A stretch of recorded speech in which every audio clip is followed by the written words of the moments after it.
It was the week before Christmas in the dusty little town of Willow Creek, where the winter wind howled across the plains like a lost spirit, and the scent of pine and cinnamon floated from the bakery on Main Street.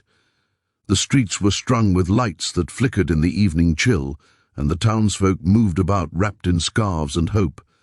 Christmas was coming, but for one small family, joy had packed up and left a long time ago.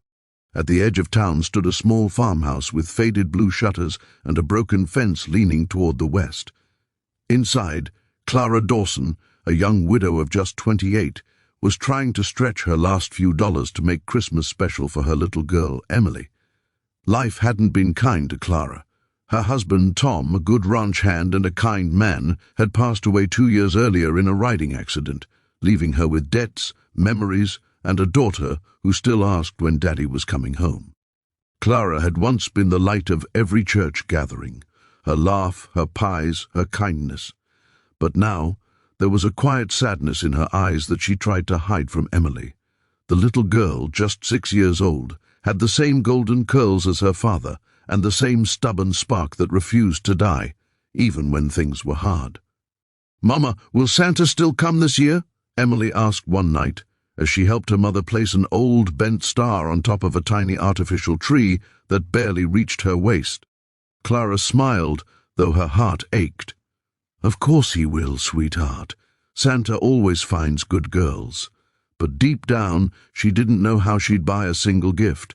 The winter had been harsh, the crops poor, and her job cleaning rooms at the old Willow Inn barely covered groceries. That same night, across town, Luke Carson, a tall rancher with worn boots and a heart full of quiet regrets, was sitting by the fire in his cabin. Luke had been known as the lone cowboy ever since his parents died, and he inherited the Carson ranch. He worked his land, raised his horses, and kept to himself. Folks respected him, but no one really knew him. That evening, Luke received a knock at his door. It was Sheriff Pete Harmon, his old friend. Pete had a mischievous grin and a Santa hat pushed down over his gray hair.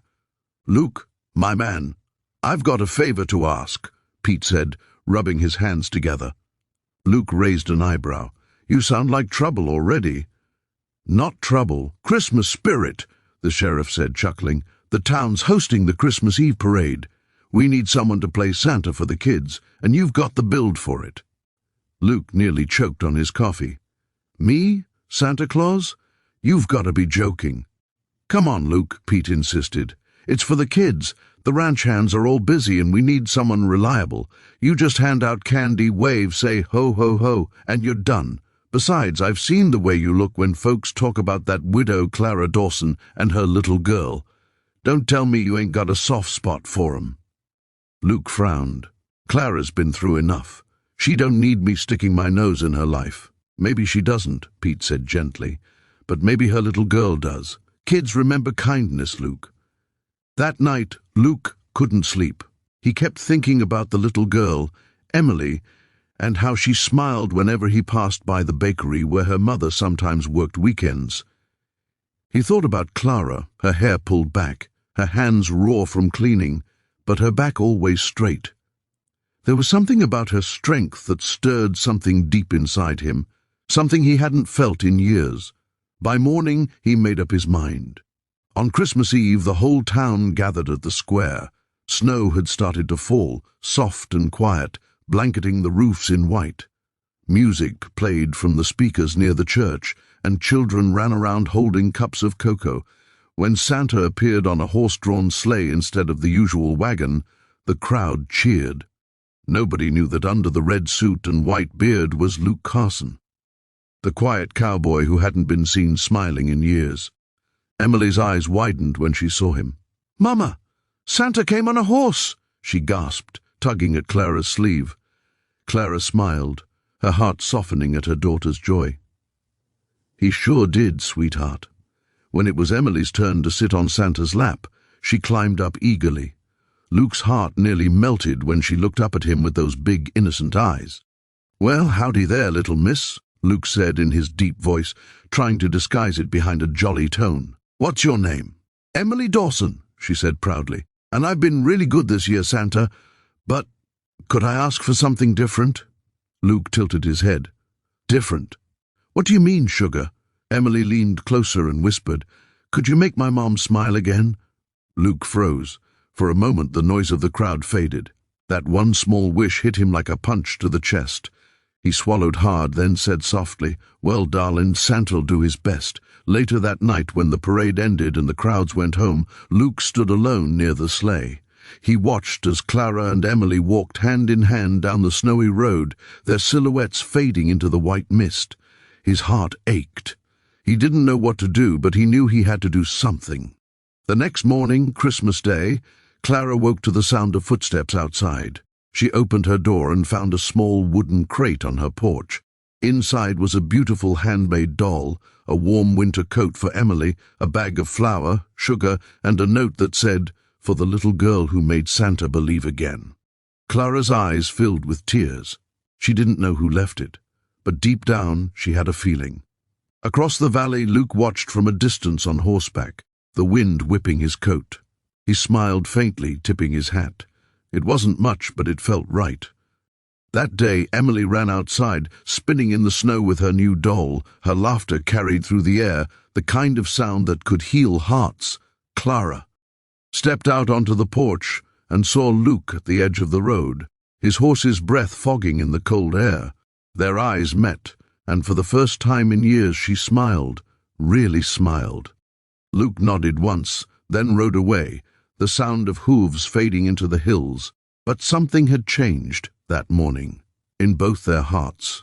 Christmas had found them again, and though neither knew it yet, that small act of kindness, one cowboy dressed as Santa, one little girl with a wish, was only the beginning of something bigger, a spark that would soon turn into love.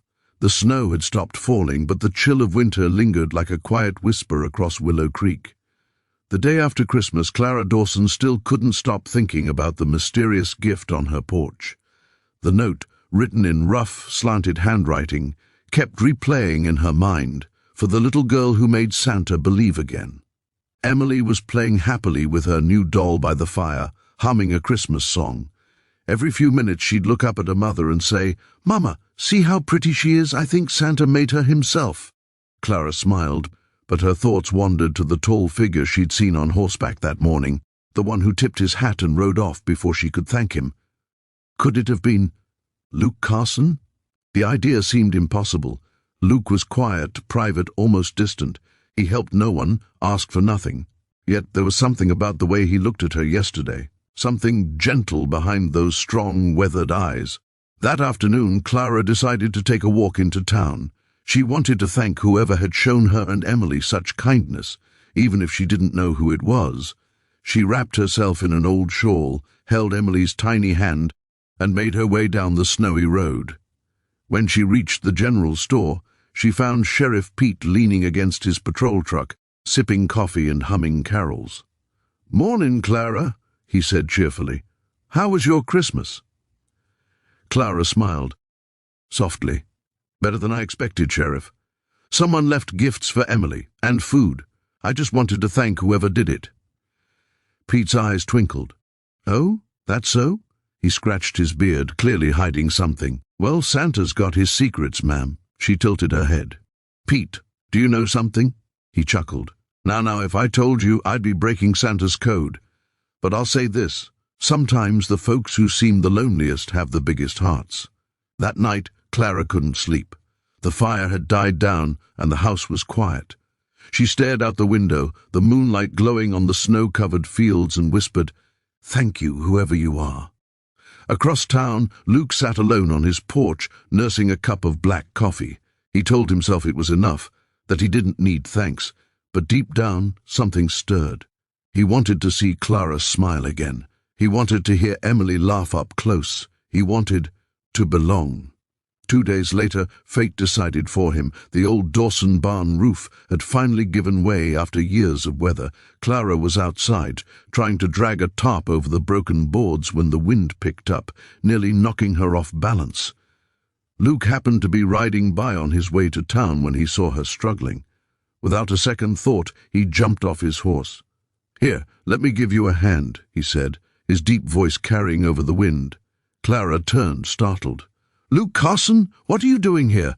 He shrugged, passing by. "Couldn't just watch you wrestle a roof by yourself." Together they worked in silence, fixing what they could. Their breath fogged the cold air. Their hands brushed once or twice, sending tiny sparks neither would admit to feeling. When they finally finished, Clara smiled shyly. "Thank you. I don't know what I'd have done without your help." Luke tipped his hat. "Just being neighborly, ma'am." But as he started to walk away, Emily came running out of the house, waving, "Mr. Luke! Mr. Luke! Look what Santa brought me!" She held up the handmade doll proudly. Luke froze. His throat tightened. "That's a mighty fine doll you've got there, kiddo." Emily nodded. "I told Mama Santa made it himself, but I think maybe you know him?" Luke smiled faintly, kneeling down to her level. "Maybe I do. Maybe Santa needed a helper this year." Clara's eyes softened. She looked at Luke, really looked. The way his gloves were worn, the way his eyes shone with quiet kindness, the way his voice trembled just a little when he spoke to Emily, and suddenly she knew. "You were him, weren't you?" she whispered.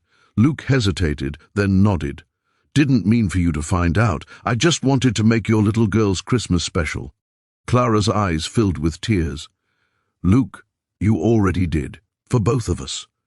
For the first time in a long while, Luke smiled. Not the polite kind, but a real one. The kind that comes from the soul. Over the next few weeks, Luke started visiting more often, fixing fences, bringing feed, helping around the farm. He said it was just neighborly duty, but everyone in town knew better. And slowly, something beautiful began to bloom between them. Quiet, steady, like the thaw of winter giving way to spring. By the time the snow melted, Willow Creek had a new story to tell about a cowboy who dressed as Santa, a widow who found hope, and a little girl whose wish came true. Because sometimes love doesn't come wrapped in ribbons or shining under mistletoe. Sometimes it comes riding on horseback, wearing an old red suit and a heart full of kindness.